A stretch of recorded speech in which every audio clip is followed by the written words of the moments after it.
Hey everybody, Chris here from It's Mead Made, and today we are in Bambu Studio talking about supports. So, let's get into it. Alright, so this video is all about supports in Bambu Studio. Now, this is the one thing when it comes to Bambu Studio. They have a lot of options when it comes to different types of supports. So, what did I do?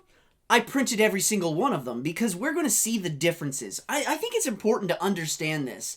I know we can just go ahead and slice it and just look at it, but come on, let's print some stuff and see what it looks like and actually start tearing this stuff apart. So before we get into the meat of this, let's go ahead and jump over to Bambu Studio so I can show you where to turn on your supports and also where to change these settings. Alright, so I went ahead and brought in my support structure for my overhangs because this gives us just about every type of overhang that we usually need. So what we're going to do is move all the way over here to the support tab. And all I'm going to do is click right here, and this is Enable Supports. Now, when we come to Enable Supports, we're going to have this drop down, and we have 4 options. Now, we have auto, normal, auto, tree, and then we have normal and tree, but these are manual. But we're not going to be talking about these two in this video because I'm going to have another video completely dedicated to these two right here. So once we have selected normal auto supports, we can change the style. Right now it's on default, and then you can go to the drop down and change it to grid, or you can go to snug. Then on the tree supports, let's go to tree auto. So under the style, we have default, we have tree slim, tree strong, tree hybrid, and tree organic. So I'm going to go through all of the different styles of supports that we can have. That way you can see the differences of what they do. Alright, so let's address the elephant in the room. And before anybody even asks in the comments, what's the significance of all of these different colors when it comes to these prints that we're going to be going over? And I will tell you this. I had a ton of spools that had just a little bit of filament on them, and I decided to make the best out of them. And I printed them until they ran out and just kept refilling. So I actually got rid of all of my little tiny bits on my spools because sometimes it's hard to figure out what are you going to print with those. And, well, I'm printing tests for you guys. So, just in case you guys were wondering why we have all of these different colors, that's why. I just wanted to get rid of some filament. So that aside, let's talk about our standard support settings. Now, when it comes to standard supports, these are more rigid. They're vertical pillars, essentially, and that is it. They go straight up. So they're either on your actual 3D print or they're coming off of the bed. Now the other thing when it comes to what I'm actually printing is this is kind of a torture test when it comes to supports.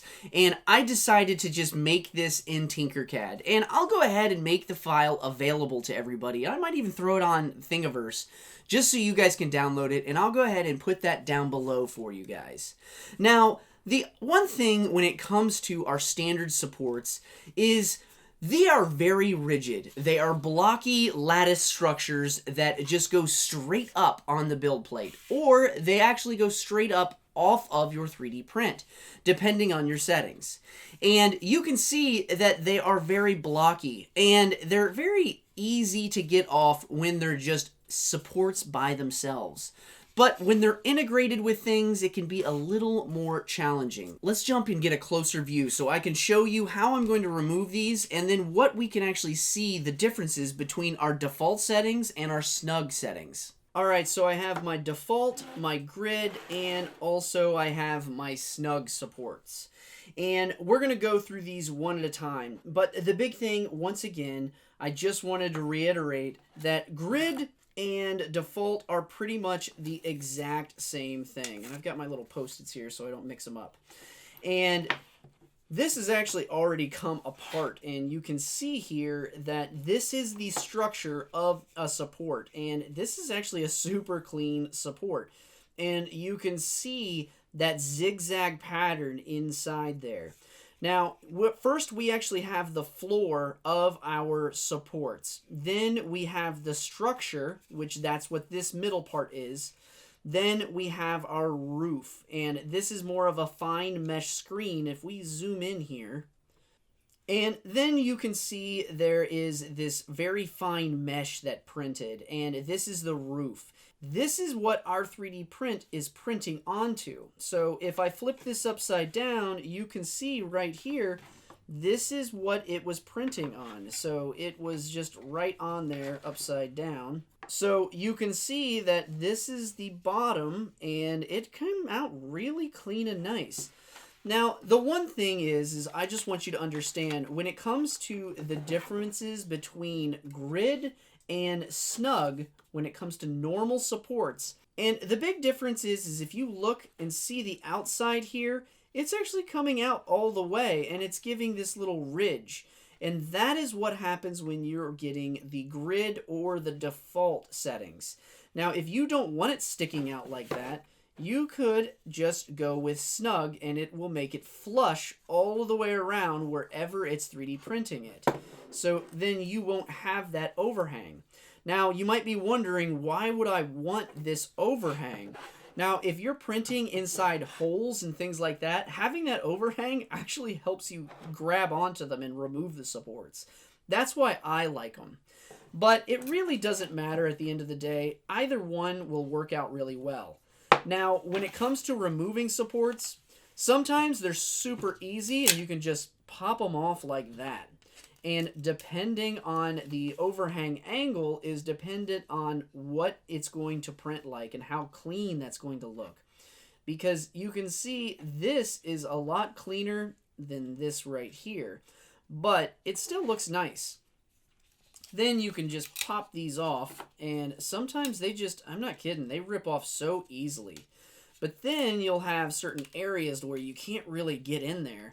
And what I like to use is I have these nice pliers, these needle nose pliers, that I'll just literally jab it in there like that. Because it's a hollow structure, remember, so I'll just punch through it, and then I do a little twist, and then pull. And you can see how easy that was to take off. But when we see in there, we still have supports we got to remove. But we can just get our fingers in there and basically rip them out that way. Or you can keep going in with your needle nose pliers and rip them out that way. And it's really however you prefer. There's no right or wrong way when it comes to removing supports. The only wrong way is the way that, you know, you're not paying attention when you're ripping stuff out and you hurt yourself. So I will say, be careful. I've cut myself multiple times on, like, you know, shards of filament and support material because I wasn't paying attention. So you definitely want to pay attention when you're doing that, because you can see right here, that can actually start to cut you. And there we go. We cleaned that out and it looks really nice. And the same thing would go for this. Like, I can just pop this off, pop that off. I can squeeze this and pinch it like that, and it'll rip it right off like that. Because I never really care what my supports are going to look like in the end, because they're going to throw it away. So the same thing, I can just pierce it and then do a little twist, pull it out that way. But you can see that the support material doesn't always just come off perfectly, and you're going to have to figure out ways to, like, getting little picks and things like that to be able to remove this support material in certain areas. So when it comes to the snug, it is honestly the exact same. Like, there is no real difference when it comes to the settings of this. It's literally only, there's no overhang. That's what snug means. It's a snug fit. It doesn't mean that it's tighter or closer to your 3D print. It just means that it's staying to the contours of your 3D print. And I think that's an important thing to realize when you're dealing with your prints, because you can see that the hole here, it's a circle, instead of the other ones that were more blocky, and this one is a circle that's conforming more to the 3D print. And I could probably, the way it is, pull it out without my pliers. And there we go. So I would actually have to remove some of that roof material, but for the most part it came out. Now, you might be wondering, when is a good time to actually use standard supports like this? And I tell you what, anytime that I have something very rigid and like hard angles and things like that, I will use my standard supports. The other thing is if I have a 90-degree angle, so like this is perfectly parallel to my bed, just hanging over, I think standard supports work the best for those types of overhangs. So if you've got anything like this, I would recommend going with standard supports versus organic or tree supports. Alright, so let's get into the ever so popular tree supports for Bambu Studio. Now, when it comes down to it, Bambu Studio has 5 settings when it comes to selecting your tree supports. But I will say this, the default setting when it comes to our tree supports is the same thing as tree hybrid. And what that basically is, it's a mixture of your organic tree supports and normal supports. And that is because there are certain areas that it just makes sense to be able to use normal supports versus tree supports. And the software just determines that for you. You can't really select where it is and where it isn't. But once we jump over here and get closer, I'm going to explain exactly what that hybrid is. Now, the one thing when it comes to tree supports is they work amazing for things that are more organic. And what do I mean by organic? I mean like if it's a figure of a person and things like that, like instead of like a gear or a box, it works good for like an arm or a sword handle or a mask, those kind of things. That is when tree supports work amazing because they can actually go up and around things of your 3D print to be able to support, let's say on a mask, the eyebrows. It can go up and around. And that is really where it's amazing because regular supports literally come straight up and that is it. So organic supports or tree supports, what they can do is they can go up and over and get underneath parts of those models that you can't get with normal supports without getting more supports on your prints. Now, the other thing that I love about tree supports is the amount of filament it uses, which honestly isn't very much. It uses a lot less filament than a regular standard support. So if you're trying to conserve filament and not have as much waste, and I guarantee you are, just like all of us, tree supports are the way to go. And that's why they have gotten so popular and everybody loves using them. Not only because of the benefits of it can get places that normal supports can't get very easily, but they save our filament, so we're not just wasting a bunch, because nothing's more disappointing than after a giant print and you have this little 3D print right here and this massive pile of supports that are just getting wasted. So let's go ahead and get a little bit closer so I can show you what the real differences are between these different tree support settings. Alright, so these are my tree default and tree hybrid. Now, you are going to see that they are pretty much the exact same thing. So you can see right there how this support is built and how this support is built. These are the exact same. And let me just break this off. And there we go. And let me break this one off. So we can see if we look at these supports, they are, I mean, they're doing the same exact thing. Now, the supports might look just a little bit different, but for the most part, I mean, they are really exactly the same thing. So if you go with tree default or hybrid, you are pretty much going to be getting the same thing. So if you like the hybrid approach to where it's deciding when is the best time to use regular supports, like right here, this is honestly the best time because if this is a harsh angle and it will handle it a lot better. So if I break this off here, oh,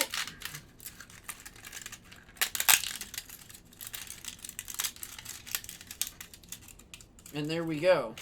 So this turned out really nice. It's a very clean finish for a support overhang like that.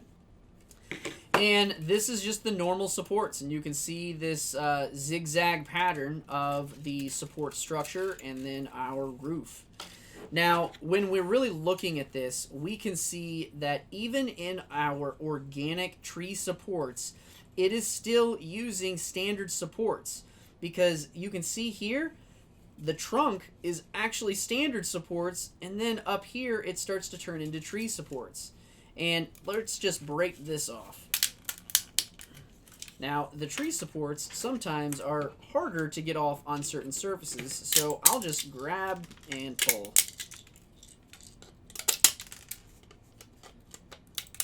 There we go. So I'll just try to grab hold of it. And there we go. But you can see that the tree supports have the same exact structure, because it has the roof, but the branches will come up and it will be printing on top of the branches to be able to create this roof structure. But if you're wanting to go with the more like hybrid approach and get those supports in certain areas that need standard supports and then having those tree supports in there, this is a really good option for you, because it is honestly the best of both worlds, because you're getting both of them. But you're not determining that I want tree supports over here and I want regular standard supports over here, because it will determine that for you. You don't get a choice. So if you don't like that, then maybe you need to go with one or the other.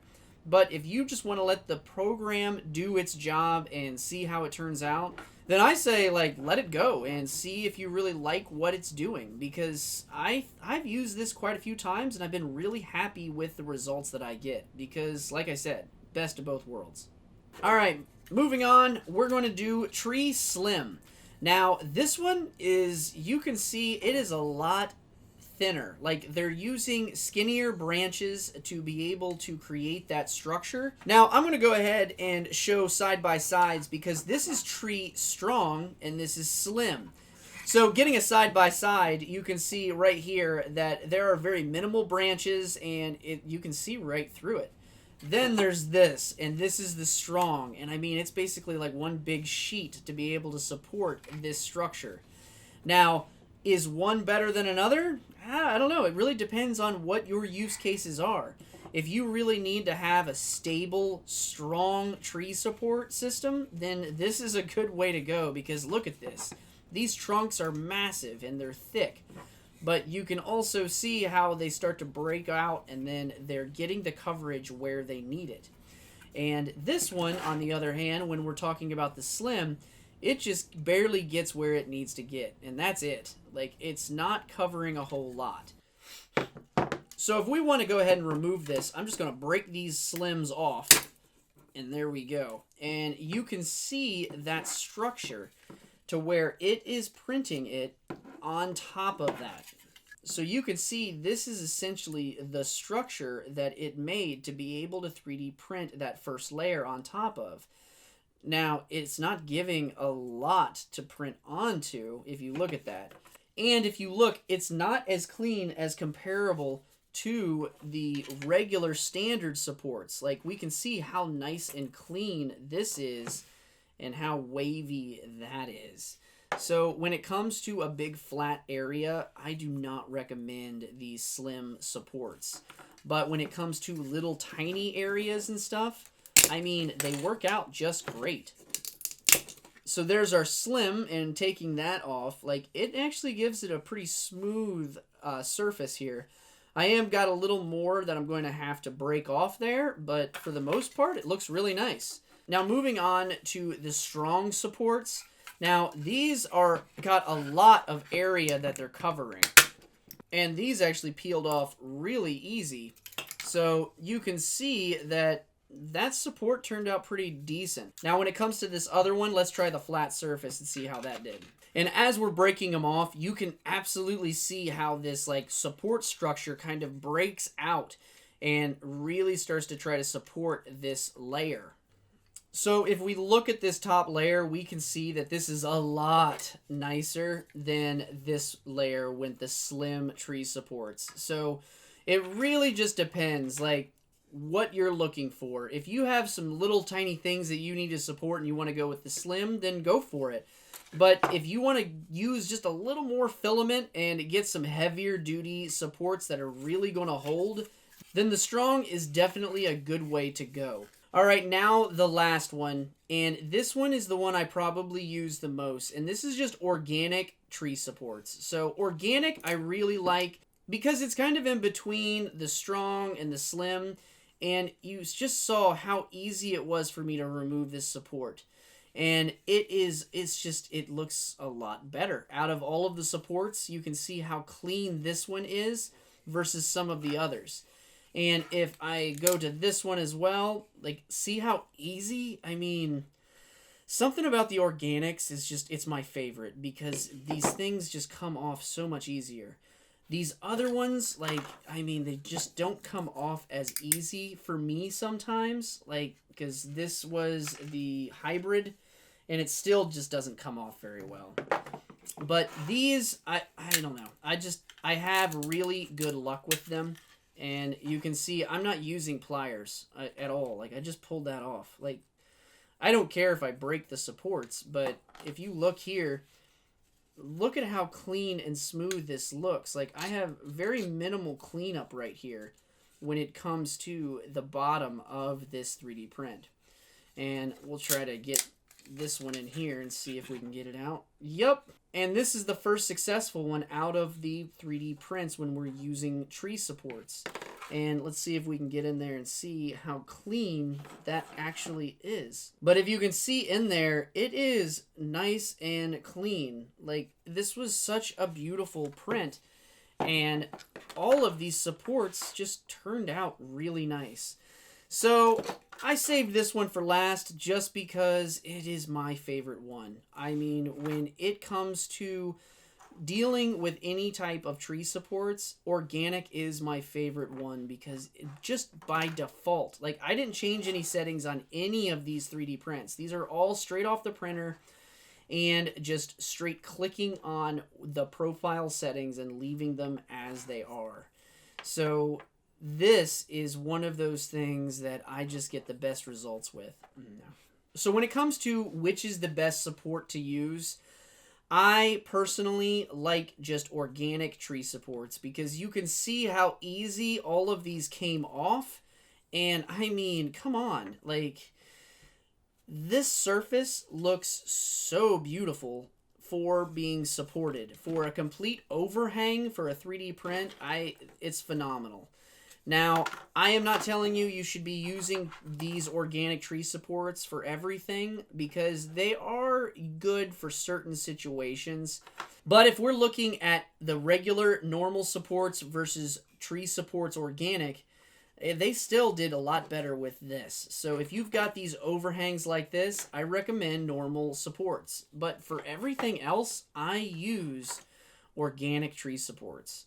Now, I'm not telling you you should be using this absolutely, but I think you should experiment with all of these different types of supports, and especially the different types of tree supports. All right, so we have went over all of the different types of supports in Bambu Studio. The next thing we have to do is figure out what our support threshold angle is, because this setting is the most important setting when it comes to using supports in Bambu Studio. But we're going to talk about that in the next video. So if it's out, it'll be right here for you. If not, I'll see you next week.